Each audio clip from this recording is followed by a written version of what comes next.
Alhamdulillah, kembali lagi di Khazanah Ramadan. Kali ini, Hamanis akan membacakan pertanyaan dari pemirsa yang sudah nanya ke Instagramnya Khazanah di @khazanah_t7. Silahkan Bro Hanan. Oke, terima kasih Bro Ihsan.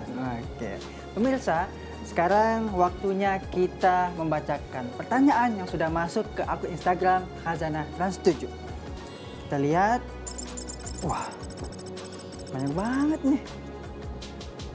Pilih. Nah, dapat satu nih dari @Amelia Amanda. Bacain ya.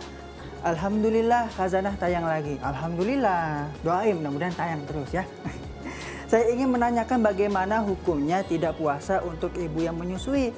Anak saya sebenarnya sudah empasi, tapi makanan utamanya masih mengandalkan ASI. Apakah boleh saya tidak puasa dulu selama masa menyusui? Ya, jadi jawabannya dari Camelia. Camelia apa? Amelia. Oh, Amelia. Dari Bu Amelia.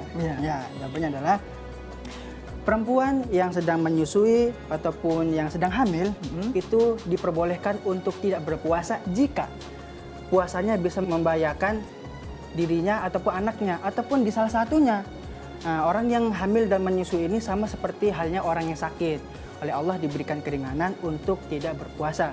Seperti dalam surah Al-Baqarah ayat 184. A'udzu billahi minasyaitonir rajim.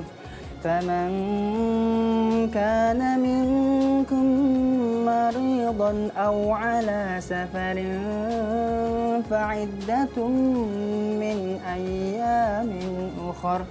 Artinya, jika ada di antara kalian yang sedang sakit ataupun sedang dalam perjalanan lalu dia berbuka, maka wajib baginya untuk berpuasa sebagaimana hari yang ditinggalkan pada hari-hari yang lainnya. Nah, itu artinya apa?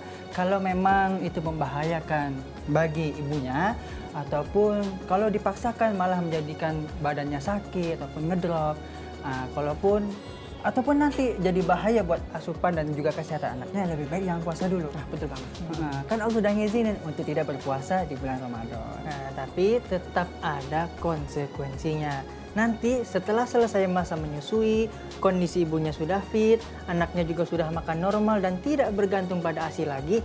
Nah, pada saat itu sang ibunya sudah wajib mengqadha atau mengganti puasa-puasa Ramadan yang pernah ia tinggalkan. Nah, alhamdulillah. Setelah ini akan ada tayangan tentang amalan dan doa agar terhindar dari wabah.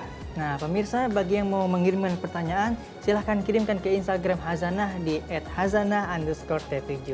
Jangan lupa untuk terus saksikan Khazanah hanya di Trans7.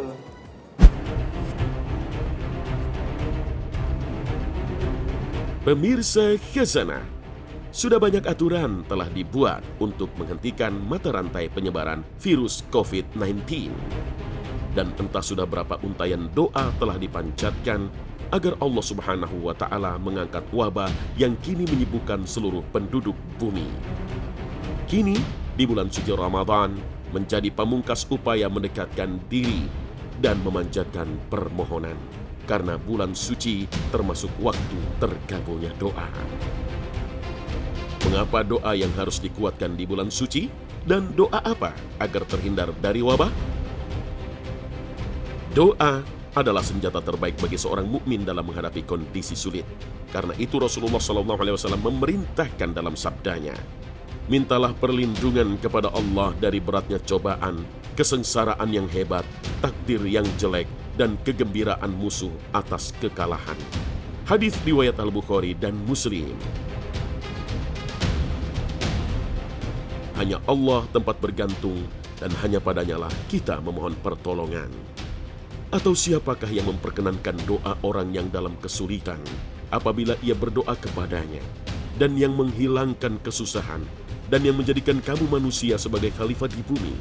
Apakah di samping Allah ada Tuhan yang lain? Amat sedikitlah kamu mengingatnya. Al-Quran Surah An-Naml ayat 62.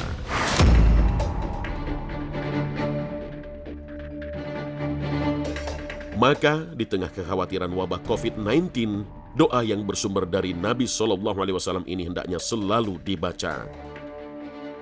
Allahumma inni a'udzubika min jahdil bala'i wa darkis syaqa'i wa su'il qada'i wa syamatatil a'da'i. Ya Allah, aku meminta perlindungan kepadamu dari beratnya cobaan, kesengsaraan yang hebat, takdir yang jelek, dan kegembiraan musuh atas kekalahan. Selain doa ini, beberapa amalan agar terhindar dari wabah perlu diamalkan, apalagi di bulan Ramadan. Di antaranya adalah memperbanyak berbagi dan sedekah.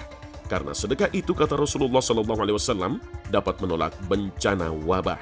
Sebagaimana disabdakan, sedekah dapat menolak 70 macam bencana, dan yang paling ringan adalah penyakit kusta dan sopak. Hadis riwayat Tabarani.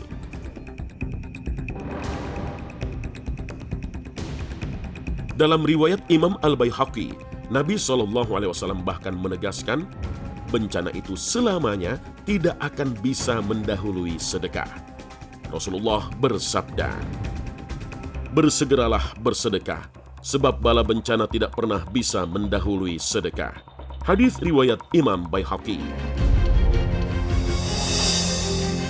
Sedekah bukan hanya menolak bencana, bahkan ia bisa menjadi benteng dari panasnya neraka. Rasul SAW bersabda, bentengilah diri kalian dari siksa api neraka meskipun dengan separuh buah kurma. Hadis riwayat Bukhari dan Muslim. Rasulullah SAW pernah bersabda, sedekah meredakan kemarahan Allah dan mengurangi kepedihan saat sakaratul maut.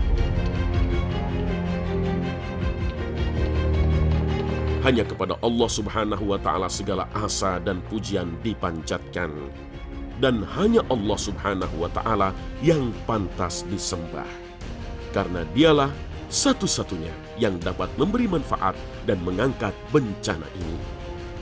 Allah Subhanahu wa Ta'ala berfirman, dan janganlah kamu menyembah apa-apa yang tidak memberi manfaat dan tidak pula memberi mudarat kepadamu selain Allah.